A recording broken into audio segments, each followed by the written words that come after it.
আমি আপনাদেরকে জানিয়েও দিয়েছি অলরেডি আগে যে সন্দেশখালির পর্দা এক এক করে ফাঁস হবে, গার্ডেন রিচ কাণ্ডের পর্দা এক এক করে ফাঁস হবে। আসল অপরাধ কোথায় লুকিয়ে আছে সেটাকে খুঁজে বার করবার দায়িত্ব এবং কর্তব্য যখন প্রশাসন না নেয় তখন তার দায়িত্ব গণতন্ত্রের আরেকটি স্তম্ভ সংবাদ মাধ্যমের ওপরেই পড়ে। মানুষ বিশ্বাস রাখতে শুরু করেছে যে আপনারাই পারবেন সন্দেশখালির আসল জিনিস, আসল রহস্য সামনে তুলে ধরতে। তাই প্রথম দিন থেকে আজ পর্যন্ত প্রতিদিন আমাদের প্রতিনিধি সন্দেশখালি অ্যাটেন্ড করে, আমাদের প্রতিনিধি, সিএনএর প্রতিনিধি, তার মধ্যে ম্যাক্সিমাম টাইম যে যায় সন্দেশখালিতে থাকে সে হচ্ছে মফিজুল। আজকে ওকে আমি লাইভে রেখেছি আপনাদেরকে কিছু কথা শোনানোর জন্য। আজকে শুধুমাত্র সন্দেশখালি হতশ্রী হচ্ছে তা নয়, তার কারণ সন্দেশখালির যে ছবিটা সামনে উঠে আসছে, যে ছবি এবং তৃণমূল নেতাদের উপর অভিযোগ, তাদের দিকে অভিযোগ, সিএন করছে না, এটা আমাদের এডিটোরিয়াল পেগ নয়। সন্দেশখালির মাটিতে দাঁড়িয়ে মুখ খোলা অবস্থায় মহিলারা প্রতিবাদ করছে, প্রতিবাদে সোচ্চার হচ্ছে। এটা মুখ বন্ধ করা, মুখ ঢাকা মহিলাদের কথা নয়। তৃণমূল এই ক্ষেত্রে বলতে পারবে না যে বিজেপি আর অন্যান্য রাজনৈতিক দল অন্য জায়গা থেকে মহিলা ভাড়া করে নিয়ে গিয়ে তাদের কথা শুনিয়ে তৃণমূলকে কালিমা লিপ্ত করবার চেষ্টা করছে, তা নয়। এটা তৃণমূলের একটা অবাধ সংস্কৃতি। এই বাংলার রবীন্দ্রনাথের কথা জানে, এই বাংলা নজরুলের কথা জানে, এই বাংলা শরৎচন্দ্র চট্টোপাধ্যায়ের কথা জানে। এই বাংলার পুরনো সংস্কৃতির জন্য ভারতবর্ষের মধ্যে একটা সময় এই বাংলা রাস্তা দেখাতো, গোখলের সেই কথা সবার জানা। সেই বাংলায় আজকে বিভিন্ন পকেটে, আমি শুধু সন্দেশখালি বলবো না, সন্দেশখালি এখন এক্সপোজড, সন্দেশখালির দিকে নজর রয়েছে মিডিয়ার। আপনারা জানেন যে একটা বেসরকারি মিডিয়ার যে সীমিত ক্ষমতা থাকে, সেই ক্ষমতার মধ্যে দিয়ে সমস্ত জায়গার সমস্ত তথ্য একবারে তুলে আনা সম্ভব না।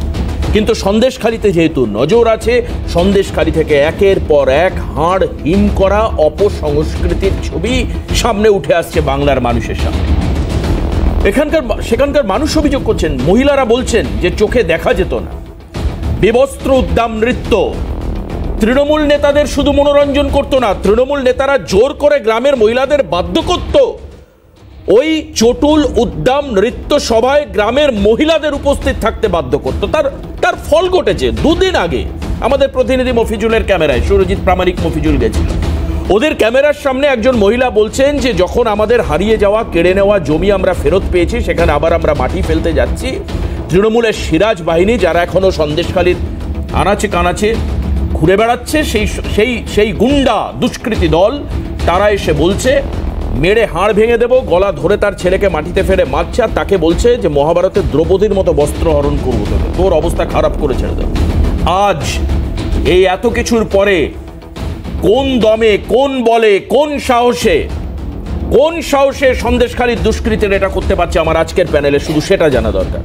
ওয়ান অ্যান্ড অনলি কোশ্চেন, কার সাহসে, কার আশকারায়, কার মদতে, কার সাহসে সন্দেশখালির দুষ্কৃতীরা শাহজাহান, উত্তম সর্দার, শিবু হাজরা সহ আরো অনেকে গ্রেপ্তার হওয়ার পরে আজও এভাবে দাপিয়ে বেড়াচ্ছে। এখন নিরাপত্তা রক্ষীরা রয়েছে, কেন্দ্রীয় বাহিনী রয়েছে রাজ্যে, এরা চলে গেলে সন্দেশখালির মা বোনেদের ইজ্জত আবরু নিয়ে আমার মনে প্রশ্ন জাগছে, আমার মনে ভয় জাগছে। আজকের এই সন্ধ্যায় দাঁড়িয়ে, হাল্লা বলের অনুষ্ঠানে দাঁড়িয়ে আমি তাই এই অনুষ্ঠান করছি, চিৎকার করে আমি জানতে চাইব এই বাংলার প্রশাসনের কাছে, বাংলার শাসক দলের কাছে, কার সাহসে আপনারা এইভাবে দুষ্কৃতীরাজ এখনো টিল টুডে, আজ পর্যন্ত আপনার আতঙ্কের বাতাবরণ তৈরি করে রেখেছেন। কোনো কিছুতে আপনাদের লজ্জা নেই, ভয় নেই, সম্ভ্রম নেই, কিচ্ছু নেই। প্রমাণিত হচ্ছে।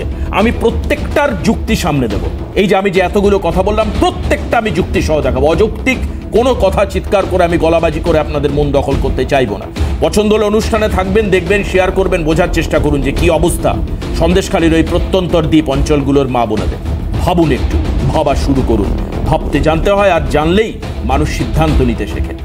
না ভাবলে মানুষ কখনো সিদ্ধান্ত নিতে পারবে না। আবেগের ভোট এটা নয়। সামনে ভোট আসছে, আর এটা ভোটের রাজনীতিও নয়, আর ভোট নিয়ে আজকে অনুষ্ঠানও নয়। কে জিতলো কে হারলো কোনো তাতে কিছু যায় আসে না। কিন্তু মা বোনেদের ইজ্জত, তাদের সম্মানের উপর হাত পড়ছে, সংস্কৃতির নামে অর্ধলঙ্গ নৃত্য হচ্ছে মঞ্চে, আমার সেই বিষয়ে কনসার্ন আছে। কারণ মহিলারা বলছেন যে দেখা যায় না চোখে, ছেলেমেয়েরা খারাপ হয়ে যাচ্ছে গ্রামে, দিনের পর দিন চলেছে। 14ই ফেব্রুয়ারি গত এই বছর সরস্বতী পুজো গেছে, সরস্বতী পুজোর দিনও রাত্রে হয়েছে, সরস্বতী পুজোর দিনও রাত্রে হয়েছে এই উদ্যম নাচ। শাহজাহান বাহিনী করতো, কারা করতো মঞ্চে তাদের ছবিও দেখাবো আপনাদের। তো আসুন আমি আরেকটা খবর আপনাদেরকে দিয়ে রাখি, রেখে আমি প্যানেলে ঢুকবো। সেটা হচ্ছে শাহজাহানকে ইডি গ্রেপ্তার করেছে। এতদিন পর্যন্ত সিবিআইয়ের হাতে ছিল শাহজাহান। আজকে 4 ঘন্টা বসিয়ে জিজ্ঞাসাবাদ, এবং যে ইডিকে শাহজাহানের বাহিনী করেছিল, শাহজাহানের বাহিনী মারধর করে তাড়িয়ে দিয়েছিল মিডিয়াকে, ইডির হাতে এবার সরাসরি চলে আসলো শাহজাহান, এবং বেশ কিছু সম্পত্তি অ্যাটাচ করা হয়েছে শাহজাহানের। যা যা পাওয়া গেছে ইনিশিয়ালি সেগুলোকে অ্যাটাচ করা হয়েছে, তার তথ্য সবুত নিয়ে জিজ্ঞাসাবাদ করা হয়। যেটা প্রসঙ্গ সেটা হচ্ছে ইডির প্রশ্নের উত্তর দিতে পারেনি শাহজাহান। সূত্রের খবর বলছে কোনো প্রশ্নের সদুত্তর দিতে পারেনি। এরপর তাকে প্রথমে শোন অ্যারেস্ট, তারপরে অ্যারেস্ট করা হয়। একদম পরিষ্কার এই খবর নিয়ে আপনাদের সামনে আসব, কিন্তু তার আগে বর্তমানের এই হাল হকিকত আপনাদেরকে দেখাবো আমাদের প্রতিবেদনের মধ্যে থেকে। দেখুন আপনারা, দেখুন। হোপ 86 দুস্থ টেকনিশিয়ানদের সাহায্যার্থে সবে গড়ে ওঠা সল্টলেক স্টেডিয়ামে হয়েছিল বিরাট জলসা। মুম্বাইয়ের চিত্রতারকা ও সঙ্গীত শিল্পীদের নিয়ে এসে জলসার আয়োজন করেছিলেন প্রয়াত সুভাষ চক্রবর্তী। হোপ 86 ছিল ভারতের সবচেয়ে বড় স্টেজ শোগুলির মধ্যে অন্যতম। মঞ্চে নেচেছিলেন শ্রীদেবী, জিতেন্দ্র। শ্রীদেবীর প্রথম স্টেজ শো ছিল সেই রাতের সবচেয়ে প্রতীক্ষিত মুহূর্ত। শোরগোল পড়ে গিয়েছিল তৎকালীন শাসক জোট বামফ্রন্টের অন্দরে। তরজা হয়েছিল সংস্কৃতি অপসংস্কৃতি নিয়ে। সেই দিন আজ অতীত। তৃণমূল শাসনে কলেজে কলেজে জলসার নামে যা চলে তাকে সংস্কৃতি কিংবা অপসংস্কৃতির মাপকাঠিতে মাপা যায় না। আদতে তা অশ্লীলতার চূড়ান্ত। তৃণমূলের বিভিন্ন সংগঠনও রাত বিরেতে বসায় এরকম অশ্লীল আসর। সমাজের কল্যাণকামীরা শিউরে ওঠেন, কিন্তু শাসকের রোষ ভয়ে নীরবতাকেই শ্রেয় ভাবেন। ফলে ক্রমেই বাড়ছে সমাজের বিষাক্ত ভাইরাসগুলোর বিভীষিকাময় দাপট। সন্দেশখালীর মহিলাদের ওপর নির্যাতন, লুটরাজেই ক্ষান্ত ছিল না শাহজাহান বাহিনী, বসত অশ্লীলতার আসরও। 2 মাস খাদ্য সুরক্ষা চাল দেয়নি, টাকা দেয়নি, টাকা তুলে ওরা নিয়ে নিয়েছে। এমন মেলা দিয়েছে, এমন অনুষ্ঠান দিয়েছে দেখার মতন নেই। সেখানে মা, মাসি, ভাই, বোনরা, ছেলেরা সবাই তো আছে। এই যে মিলন বাজার, জেলাখালীতে মিলন বাজারেতে আগের বছর মাঘ মাসে সরস্বতী পুজোর সময় অনুষ্ঠান চালিয়েছে, ওরা বিশাল অনুষ্ঠান চালিয়েছে। বিচ্ছিরি 1 মাসের জন্য মানুষের ঘুম হয় না, সারা রাত বক্স চলে, সারা রাত বিচ্ছিরি গান হয়, বিচ্ছিরি ডান্স হয়। একটু বাচ্চাদেরকে পর্যন্ত ওরা পাকিয়ে দিচ্ছে। ওখানটা সরস্বতী পুজোর উপলক্ষ করে ওরা মেলা দিয়েছে, মেলা জুয়া দিয়েছে, মেলা শেষ হওয়ার পরে তারপরে যত মেয়েদের নিয়েছে বাইজি নাচ করবে সন্ধ্যা থেকে এখন রাত ভোর। কোনো ছেলে নি মেয়ে নি সব নি, যত বাড়ির বউজিদের ডেকে নে, ওই স্বপন মজুমদার, আবু তালেব, জামশেদ মোল্লা, মোতালেব, ওরা সব নিয়ে যত সব বাইজি নাচ করবে। বিচ্ছিরি সেই পোশাক আশাক পরে সেসব ডান্স করে, ওরা সারা রাত ধরে এইসব গুলো হয়। অশালীন, কুৎসিত, বিদ্বেষময়, লজ্জাকর বিশেষণ বাঁচতে অভিধান উজাড় হয়ে যাবে, কিন্তু পরিসমাপ্তি ঘটবে কি এই অপশাসনের? সন্দেশখালী আদতে গোটা বাংলার হালফিলের পরিস্থিতির নমুনা মাত্র। বাংলার কোণে কোণে আছে অসংখ্য সন্দেশখালী। শেখ শাহজাহান সন্দেশখালীতেও একা না, শাহজাহানরা ছড়িয়ে আছে বাংলার নানা প্রান্তে। তন্ত্র লুট করেন তৃণমূলের গুন্ডারা, যেমন বসিরহাটে শেখ শাহজাহান, ঠিক তেমনই যাদবপুরের এই অঞ্চল লুটপাট রক্তপাত করান মুখ্যমন্ত্রীর কথায় বোমবাদা শওকত মোল্লা, যাকে মুখ্যমন্ত্রী জেড ক্যাটাগরির নিরাপত্তা দেন। অর্থাৎ তিনি বারবার প্রমাণ করেছেন যে তিনি পশ্চিমবঙ্গের মানুষের পক্ষে নয়, তিনি হিন্দু হোক বা মুসলমান, তিনি আসলে দুষ্কৃতীদের পক্ষে। শেষ ভরসা জনসমাজ, ভোটের লাইনে দাঁড়ানো নাগরিকরা। সামাজিক অশ্লীলতা, অসভ্যতাকে সমাজ রাজনীতির পরিসর থেকে সপাটে বিদায় করার শেষ দায় নাগরিকদেরই। জনরোষ জানান দিয়েছে সন্দেশখালী ক্ষুব্ধ। বাকি পশ্চিমবঙ্গ কি মেনে নিতে পারছে শাসকের এই বর্বরতাকে, নাকি এই কদর্যতাকেই স্বাভাবিক অনিবার্য জ্ঞানে মেনে নিচ্ছে? রাজনীতির বিন্যাসে কি ঠিক হবে প্রতিবাদ বা সাফাইয়ের ভাষা? অন্যদের বাংলা বিরোধী বলা, বাংলার মাটি, বাংলার জলে গলা মেলানোই কি হবে বাংলা প্রেমী হওয়ার মাপকাঠি? নাকি শাহজাহানদের বিরুদ্ধে রুখে দাঁড়িয়ে বিপন্নতা থেকে বাংলাকে রক্ষা করাই হবে প্রকৃত বাংলা প্রেম? ঠিক করে নিতে হবে বাংলার নাগরিকদেরই, না হলে সমাজ সংস্কৃতি থেকে রাজনীতি অর্থনীতি বিপন্ন বাংলারই ভবিষ্যৎ। ক্যালকাটা নিউজ।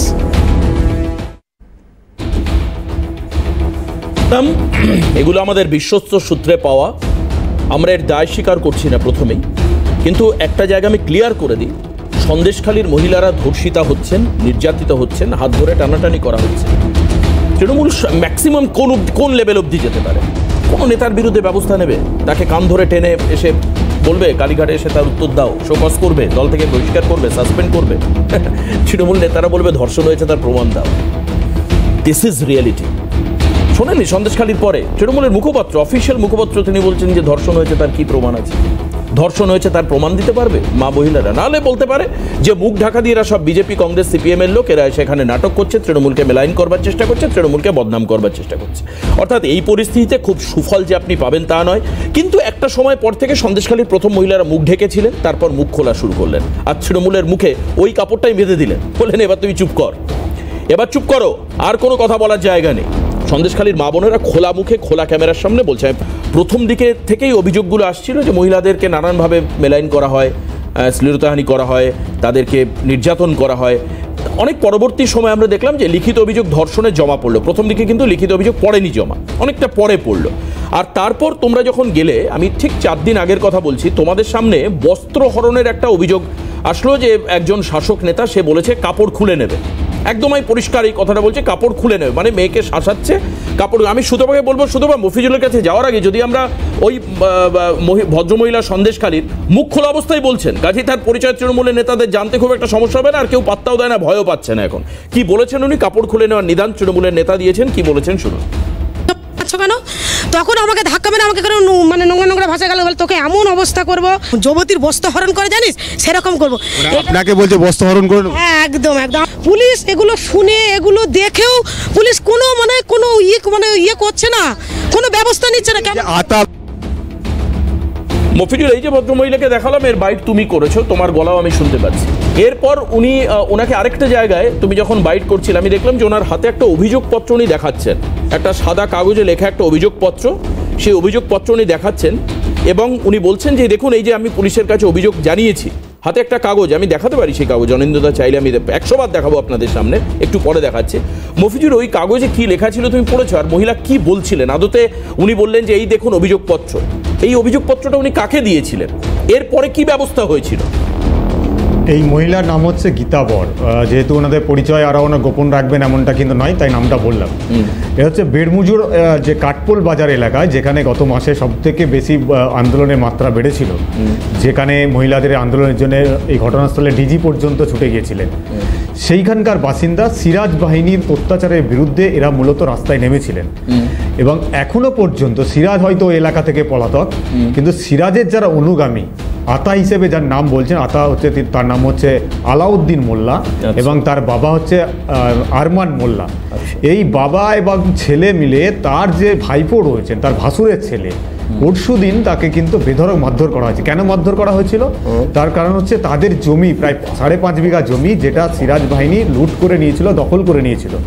তারা এই কাঠপোল বাজারে যখন পুলিশের তরফ থেকে ক্যাম্প বসানো হলো, সেখানে এরা অভিযোগ জানালো। সেই অভিযোগের পরিপ্রেক্ষিতে বিডিও অফিসে হিয়ারিং হলো। বিডিওর তরফ থেকে সেই জমি এদেরকে ফিরিয়ে দেওয়া হলো এবং বলা হলো প্রশাসনের তরফ থেকে তারা জমি দখল নিয়ে তারা যেন চাষবাসের কাজের জন্য জমিটাকে উপযুক্ত করে তোলে। প্রশাসনের কাছ থেকে সেই জমি ফেরত পাওয়ার পর সেই জমিতে তারা মাটি ফেলার কাজ গত পরশুদিন সকালে করতে শুরু করে। যখনই মাটি ফেলতে যায়, তখন এই সিরাজ বাহিনী, এই আতা এবং তার বাবা দুজন মিলে তারা কিন্তু বেধড়ক মারধর করে রাকেশ ভুঁইয়া নামে এই যুবককে এবং তার পরিবারের সদস্যকে। যখন রাস্তায় ফেলে সেই ছেলেকে মারধর করা হচ্ছে, রক্তাক্ত করে দেওয়া হয়েছে, তখন কিন্তু এই রাকেশ ভুঁইয়ার কাকিমা হচ্ছেন এই ভদ্রমহিলা, যাকে বস্ত্র হরণ করে নেওয়া হবে বলে হুমকি দেওয়া হয়েছে, তিনি বাইরে বেরিয়ে আসেন এবং বাইরে বেরিয়ে এসে বাধা দিলে তাকে কিন্তু এইভাবে হুমকি দেওয়া হয়। হুমকি দেওয়ার অভিযোগটা হচ্ছে এই আতা, যিনি মানে আলাউদ্দিন মোল্লা, তার বিরুদ্ধে। আসলে আলাউদ্দিন মোল্লা কোন দল করে? মানে এত কিছু ঘটনা ঘটার পরে আলাউদ্দিন এই সাহস পাচ্ছে কি করে মফিজুল?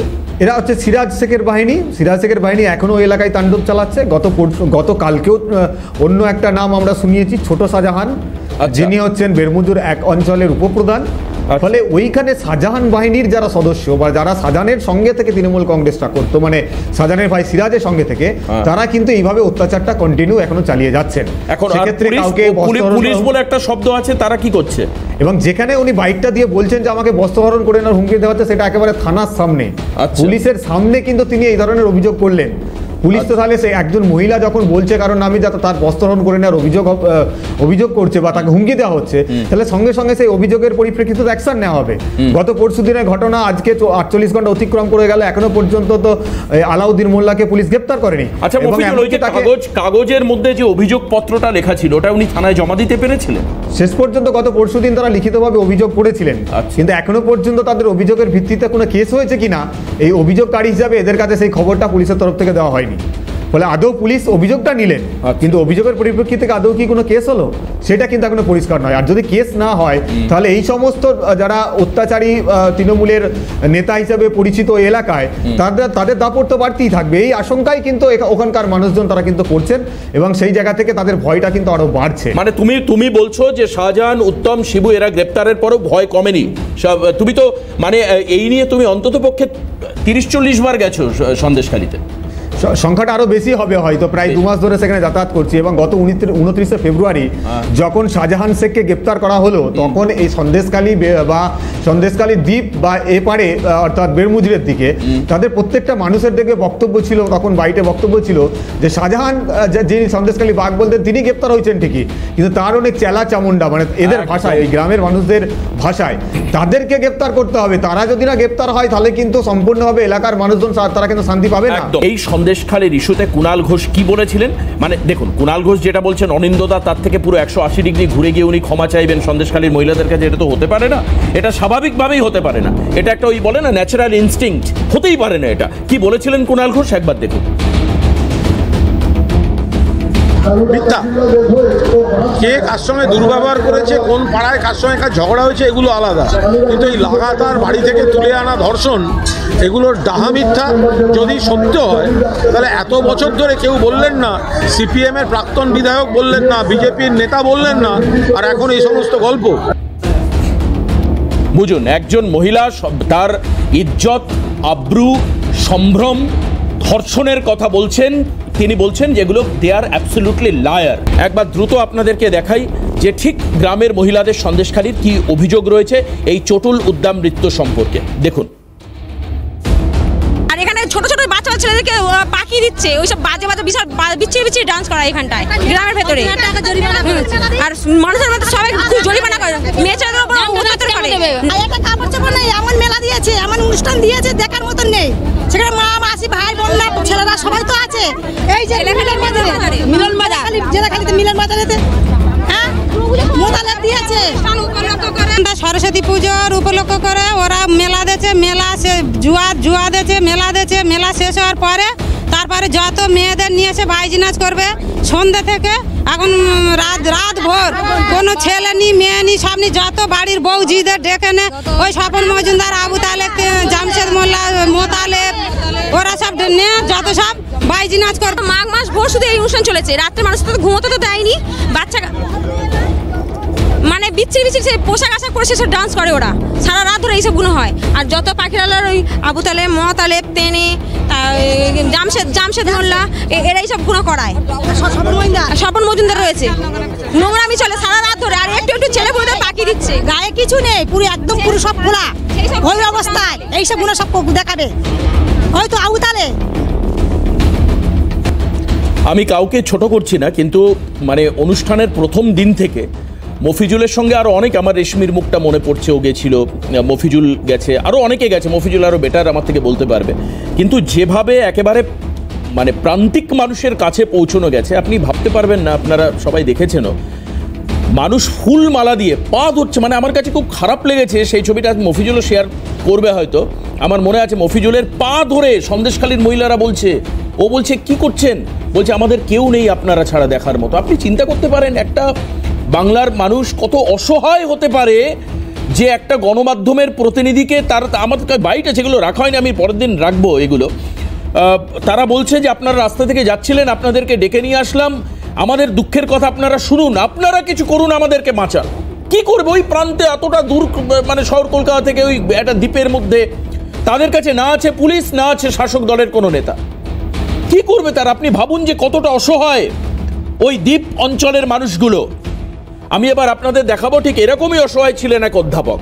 আজকে তিনি গ্রামে ফিরলেন, মফিজুলই ছিল সেখানে, ওর কাছেও বিস্তারিত জানবো আমি এই বিষয়ে। কিন্তু অধ্যাপক সাহেব কি বলেছেন শুনুন একবার। কিডন্যাপ, প্রথম কথা হচ্ছে আমাকে কিডন্যাপ করার চেষ্টা হয়েছিল, মাথায় বন্দুক ধরেছিল আক্তার মীর, এবং এটা কার নির্দেশে হয়েছিল? সিরাজ শেখ এবং শাহজাহান শেখের নির্দেশে। তারা আমাকে বলে তাদের কাছে যেতে হবে। তখন রাত্রে, তখন আমি বলেছিলাম যে আমি এই রাত্রে যেতে পারবো না, আমার অপরাধ এইটুকুই। এবং তারা যেসব অসামাজিক ক্রিয়াকর্ম করে আমি তার প্রতিবাদ করেছিলাম। তারা জমি দখল করে নিয়েছে, স্থানীয় মানুষের বহু জমি দখল করে নিয়েছে। এখানে দেখতে পাবেন এই দুটো খাল, সরকারি খাল, সেই সরকারি খালও পর্যন্ত দখল করে নিয়ে থানা স্টেপ নিত না, বরং থানায় গেলে সিরাজ শেখ শাহজাহান শেখের কাছে পাঠিয়ে দিত। একজন অধ্যাপক, আমার অধ্যাপক হয়ে যদি আমার এই অবস্থা হয়, আমাকে যদি বাড়ি ছেড়ে চলে যেতে হয়, আমার মাথায় বন্দুক ধরা হয়, তাহলে সাধারণ মানুষের অবস্থা কি হবে?